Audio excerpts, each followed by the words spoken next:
langis.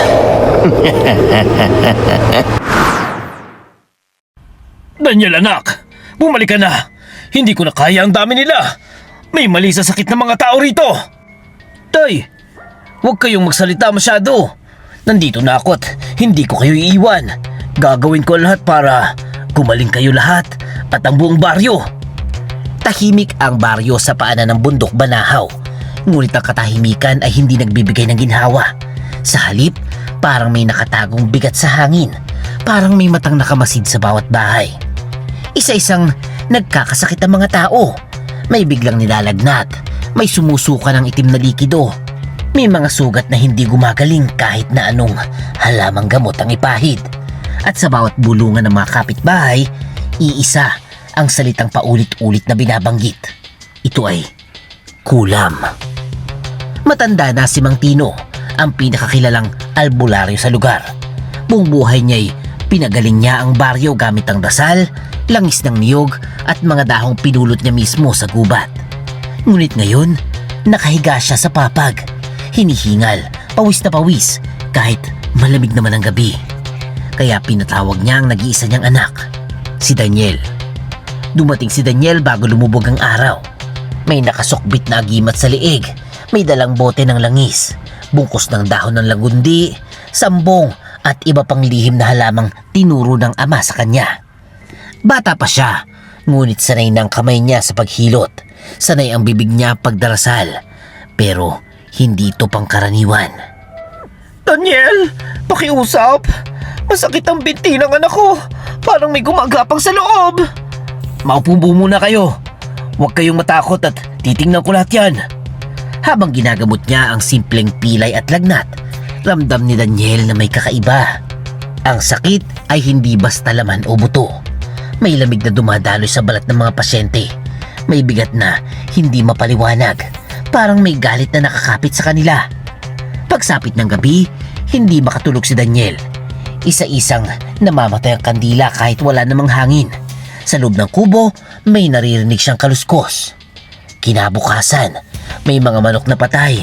Walang sugat, walang dugo, ngunit parang sinisipsip ang buhay. Hindi na ito normal, iho! May mga gumagala sa gabi. Nararamdaman ko rin po yun, Manong. At hindi ito sakit na galing sa tao lamang. Habang hawak ni Daniel ang agimat na minanapa sa lolo niya, pumikit siya at nagdasal. Sa ilalim ng katahimikan ng bundok, may halakhak na mahina, ngunit malinaw, parang galing sa hangin. Kung sino ka man, hindi kita hayaang wasakin ang baryong to! Sa sandaling yun, sinumpa ni Daniel. Hindi lang para sa mga taong humihingi ng lunas, kundi para sa amang unti-unting nauupos ang lakas. Hindi niya hahayaang matalo ang liwanag ng dilim. Kahit baguhan pa lamang siya, haharapin niya ang anumang gumagala sa gabi. Kahit kulam, kahit espiritu, kahit kamatayan mismo. Huwag mo nang banggitin ang pangalan niya, Daniel. Baka marinig niya tayo kahit malayo siya dito. Sabi nila, kapag pinag-usapan mo siya, ay lalo kang mamalasin. Hindi po ako natatakot sa pangalan lamang. Mas mahalaga pong malaman kung sino at kung saan nagmula ang mga sakit na to para matapos na. Mabilis kumalat ang kwento sa baryo. Parang apoy na sinabuyan ng langis. Sa bawat bahay na pinapasukan ni Daniel, iisang sinasabi ng mga tao. May matandang babae nakatira sa burol, malayo sa sentro ng baryo. Ang pangalan niya ay Isabel.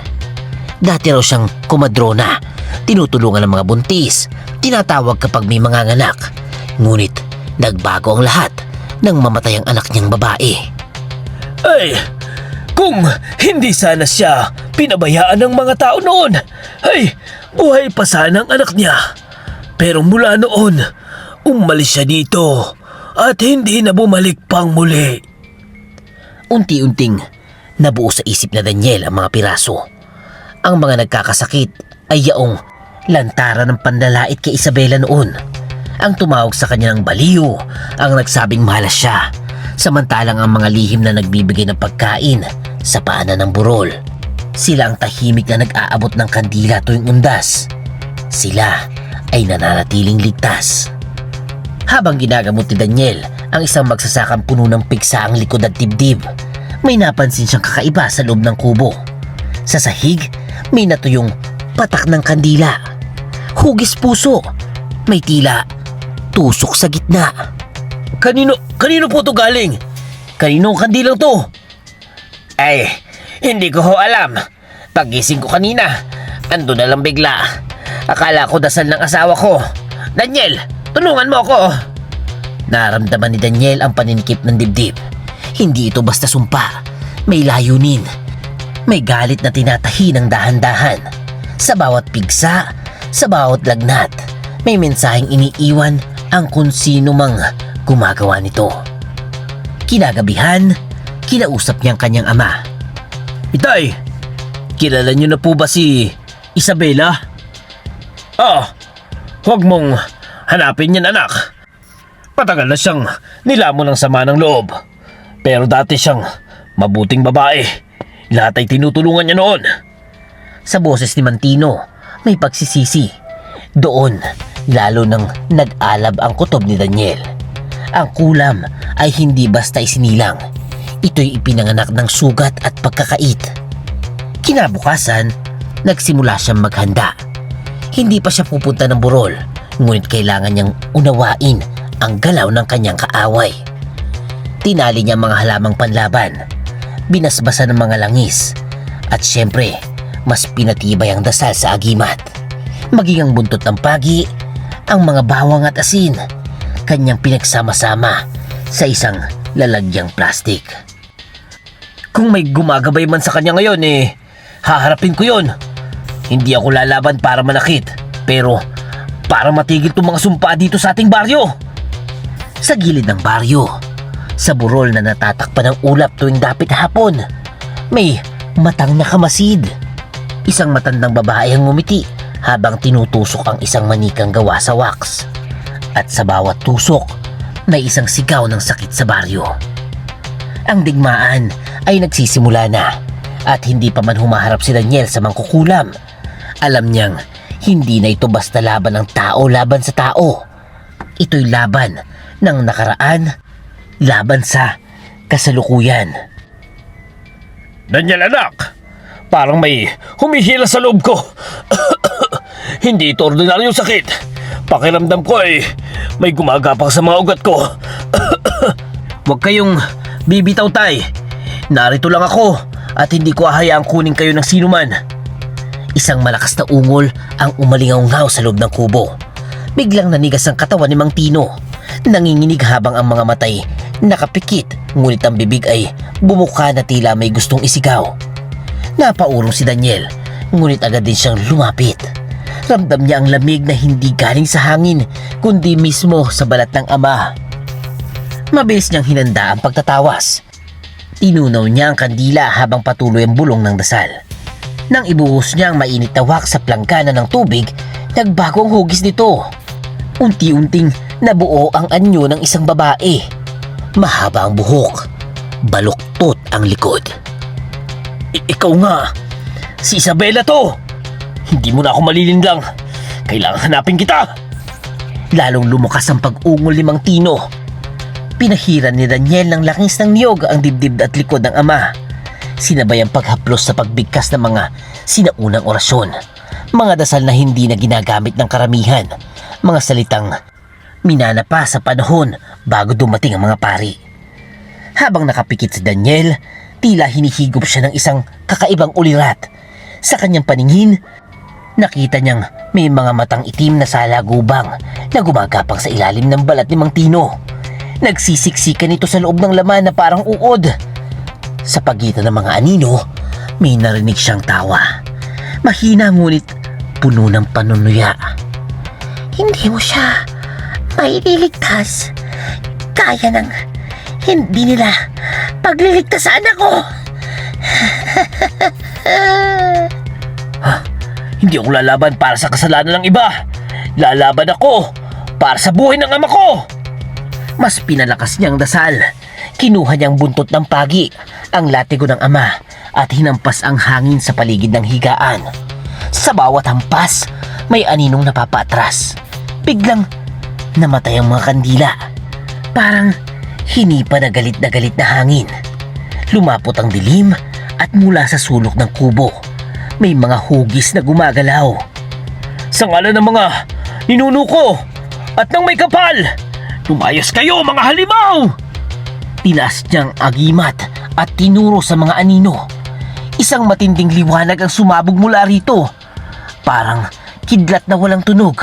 Isa-isang naglaho ang mga itim na anyo. Kasabay nito ng isang matinis na sigaw na tila nagmumula sa malayo. Bumagsak si Mang Tino sa katahimikan. Huminga siya. Mahina ngunit tuloy-tuloy. Anak! Anak! Napapagod na ako. Pero salamat sa lahat! Nailigtas ni Daniel ang ama. Ngunit alam niyang may kapalit ang laban. Hindi na bumalik ang dating lakas ni Mang Tino. Ang kulam ay umatras, ngunit hindi tuluyang nawala.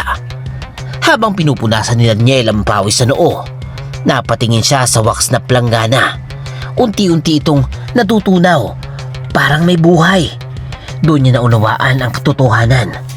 Hindi lang tao ang kalaban niya. May mas matanda, mas madilim, at mas gutom na puwersang gumagalaw sa likod ng lahat.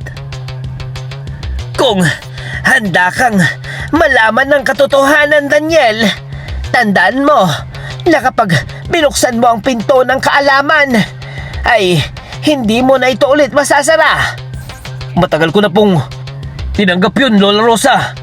Mas gugustuhin kong malaman ang buong katotohanan kaysa manatiling bulag habang marami ang namamatay. Sa kaloob-looban ng gubat, naninirahan si Lola Rosa. Malayo ito sa baryo, malapit sa mga ugat ng bundok Banahaw. Ang kubo niya ay napapalibutan ng mga halamang hindi pamilyar kay Daniel. May mga dahong parang may marka ng daliri, may mga ugat na nakapulupot na tila ahas. Pagpasok pa lamang niya, ramdam na ni Daniel ang bigat ng lugar. Dito, ang liwanag at dilim ay magkatabing naninirahan. Umupo si Lola Rosa sa harap ng apoy. Ang mga matay tila nakakakita ng hindi nakikita ng karaniwan.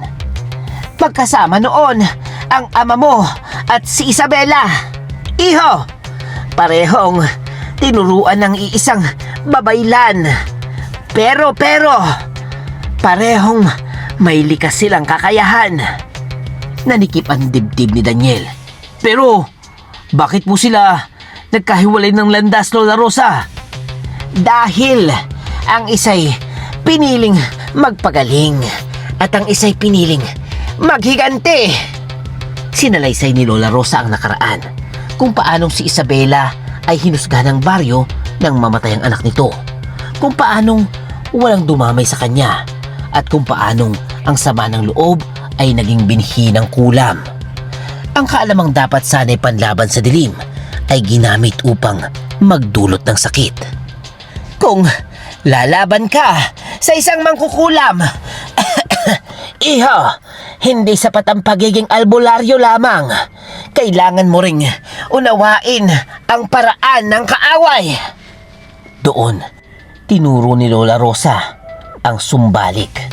Mga dasal at ritual na hindi nananakit ngunit nagbabalik ng sumpa sa pinanggalingan nito.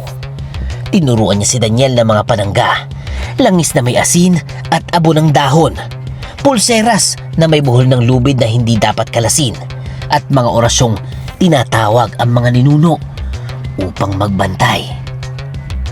Habang lumipas ang mga araw, natuto si Daniel na kilalanin ang palatandaan ng kulam. Mga tali sa ilalim ng unan, mga manikang nakatago sa bubungan, mga patak ng kandila na may kakaibang hugis.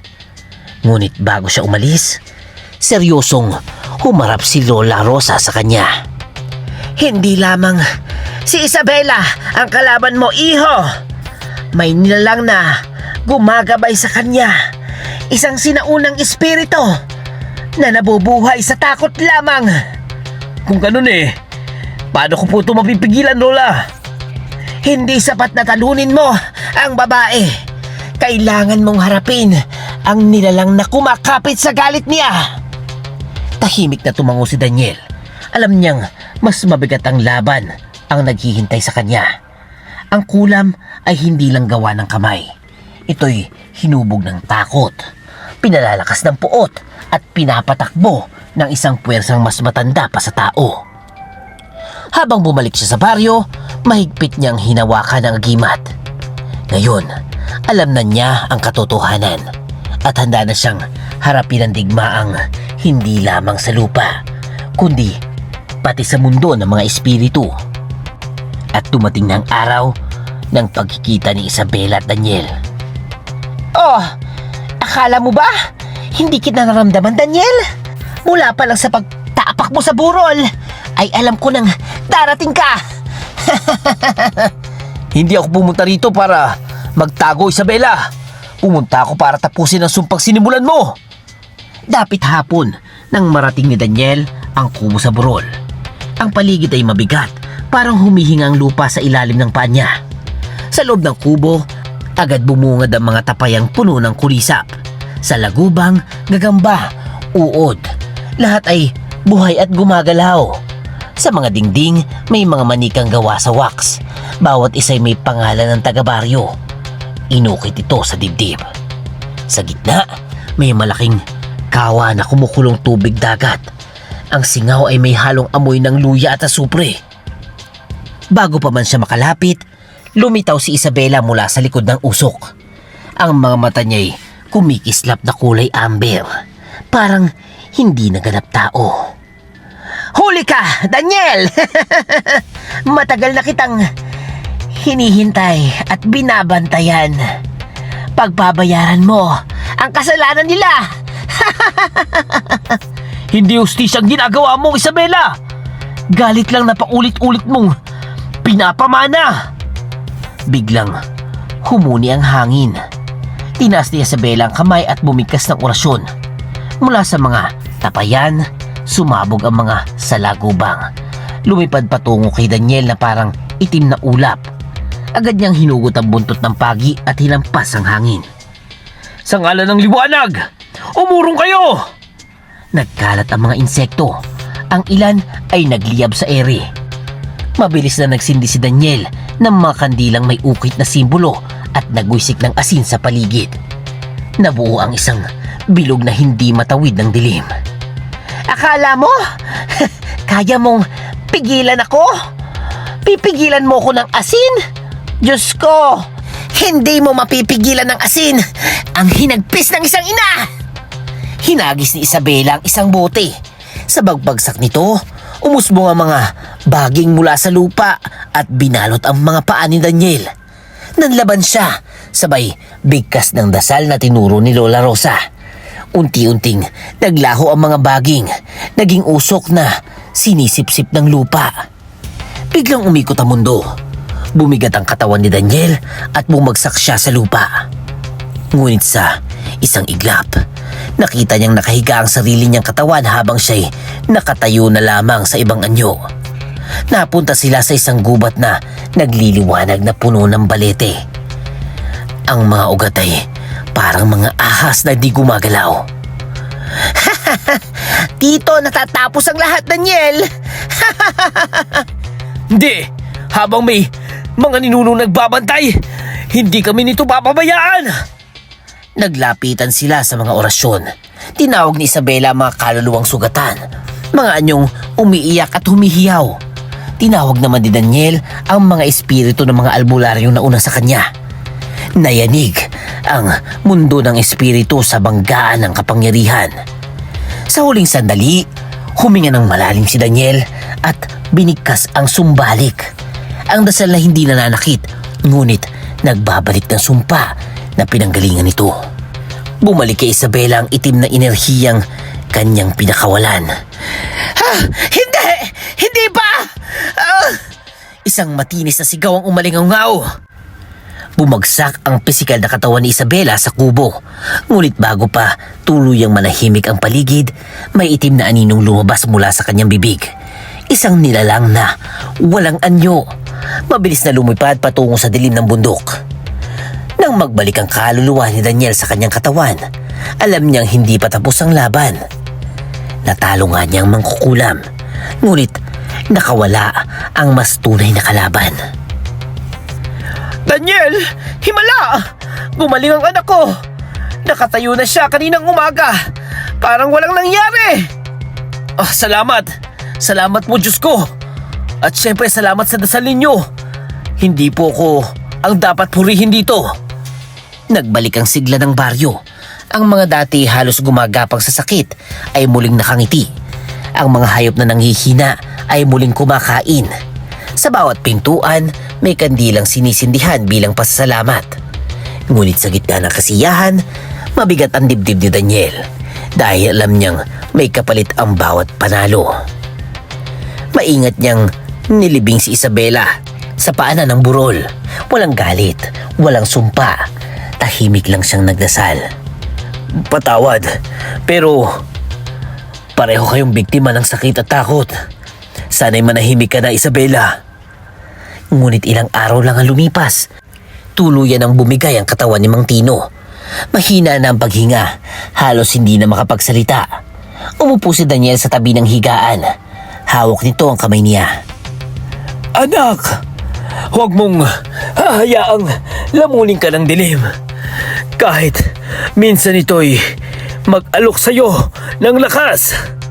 Tay, pangako, hindi ko hahayaang mawala ang liwanag sa puso ko. Yun ang huling mga salitang narinig niya mula sa kanyang ama. Sa gabing yun, tahimik ang buong baryo. Walang kandilang namatay, walang manok na sumigaw. Ngunit para kay Daniel, mas mabigat ang katahimikan kaysa ano pa mang sumpa. Siya na ngayon ang pangunahing albularyo ng baryo. Araw-araw may kumakatok sa kanyang pintuan.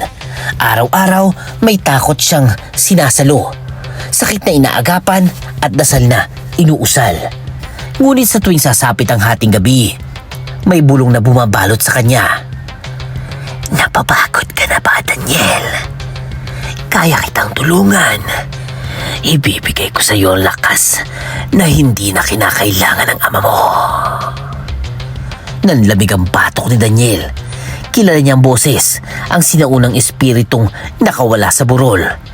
Hindi ko kailangan ng anak mo. Hindi ako magiging tulad niya. Hindi ako sakim sa kapangyarihan. Ngunit kahit tinanggihan niya, ramdam niyang pagod. Ramdam niyang bigat ng responsibilidad. Naalala niya ang babala ni Lola Rosa. May mga kalaban na hindi kayang ipanalo ng liwanag lamang. Sa bawat gabi, nagbubuo siya ng asin sa paligid ng kubo. Naglalagay ng mga anting-anting sa bintana at mas pinahihigpit ang dasal. Ngunit sa kaibuturan ng isip niya, may tanong na patuloy umuukil-kil. Paano kung dumating ang araw na hindi sapat ang pagiging albularyo niya? Paano kung kailangan niyang gamitin ang sandata ng kaaway para maprotektahan ang lahat? Habang nakatingin siya sa apoy, alam niyang hindi pa tapos ang laban. Ang kulam ay umaatras, ngunit ang dilim ay nanghihintay lamang ng tamang sandali. At si Daniel, baguhan man noon, ay nagsisimulang matuto ng tunay na laban ay hindi laban ng lakas, kundi laban ng paninindigan. Kuya Daniel, bakit parang may mga dasal na hindi nyo tinuturo sa akin? Pakiramdam ko po may kulang pa sa kaalaman ko. Ano ka ba, Maya? May mga bagay na hindi kailangang madaliin. Dahil may mga kalamang kapag napaaga nagiging sumpa. Kaya easy ka lang, okay? Lumipas ang mga taon at si Daniel ay hindi na ang paguhang albularyo na nanginginig sa unang laban. Siya na ngayon ang haligi ng baryo. Ngunit sa kabila ng kapayapaan, unti-unting bumabalik ang mga kakaibang pangyayari. May sanggol na sinilang ngunit ayaw umiyak kahit tusukin ng karayom. May dalagang biglang nagsasalita sa boses ng isang matandang lalaki habang nakapikit. Sa bawat senyales, kumikirot ang kutob ni Daniel. Hindi to bagong kulam. Alam ko, bumabalik siya. Si Maya ang nag-iisang tinuruan niya. Matalino, masipag, at may likas na lakas sa espiritu. Ngunit sa isang gabi, nadatnan niya itong nakaupo sa harap ng apoy. Nakatitig, pabulong na inuusal ang mga salitang hindi niya tinuro. Maya, saan mo natutunan yung dasal na yan? Nagulat si Maya, ngunit hindi umatras. Sa ilalim ng banig niya, nakita ni Daniel ang mga manikang wax. May buhok, may kuko, may mga buhol na tali. Gusto ko lang pong matuto ng mas mabilis. Ayokong mamatay ang mga tao dahil kulang ang alam ko, Kuya Daniel. Sa likod ni Maya, unti-unting lumitaw ang isang anino. Wala mukha, ngunit may presensyang nakakapanindig laman. Ang parehong lamig na minsang naramdaman ni Daniel sa kubo ng ama. Daniel, matagal na kitang hinihintay. Ibibigay ko sa'yo ang alok na tinanggihan mo noon. Lumayo ka sa kanya! Hindi ka namin kailangan dito! Nanlaki ang mga mata ni Maya habang ang apoy ay nagliwanag sa kulay amber. Ang mga mata niya ay kumintab, ngunit kakaiba ito. Kuya Daniel, hindi ko po sinasadya. Gusto ko lang naman pong makatulong sa inyo sa paggagamot. Mahigpit na hinawakan ni Daniel ang agimat. Bumalik sa isip niya ang kanyang ama, si Isabela, si Lola Rosa. Lahat ng babalang binaliwala. Lahat ng sakripisyong ginawa. Kung kailangan kong maniwala o mawala ang lahat para hindi maging katulad mo, handa akong bayaran ng halaga. Tinaas niyang agimat habang ang hangin ay umiikot at ang mga kandila ay sabay-sabay na namatay. Sa bagitan ng liwanag at dilim, nagtagpo ang tingin ni Daniel at Maya. Ang isa'y handang magsakripisyo. Ang isa'y nilalamon ng puwersang hindi niya lubos na unawaan. Sa sandaling iyon, walang nakakaalam kung alin ang mananaig. Ang albularyong naninindigan sa liwanag o ang aninong matagal nang nag-aabang ng kapalit. At sa katahimikan ng bundok, muling bumuntot ang tanong. Ang tagapagtanggol ba ay mananatiling tagapagtanggol? O siya mismo ang magiging sunod na alamat ng dilim? Wakas. Ang tunay na dilim ay hindi lang dumarating bilang halimaw o mangkukulam. Madalas itong dumarating bilang tukso sa oras ng pagod at pagkawala. Kapag pinayagan ng isang tagapagtanggol na pumasok ang takot at galit sa kanyang puso, kahit pa sa ngalan ng kabutihan, doon nagsisimulang ipanganak ang susunod na sumpa. Sa mundong ginagalawan ng kulam at dasal, ang pinakamapanganib na laban ay hindi sa labas, kundi sa sariling kalooban ng isang tao. Kaya kayo, mag-ingat sa pakikisama sa ibang tao. Matutong rumispeto at gumalang. Kung nagustuhan nyo ang ating story, please comment yes. At kung gusto nyong continuation ng part 2, please comment part 2. At kung may real life stories kayo na nakakatakot at gustong i-feature sa ating channel, please comment your email. At syempre, huwag kalimutang mag-like, mag-share, mag-comment at mag-subscribe na kay Kuya Bangis.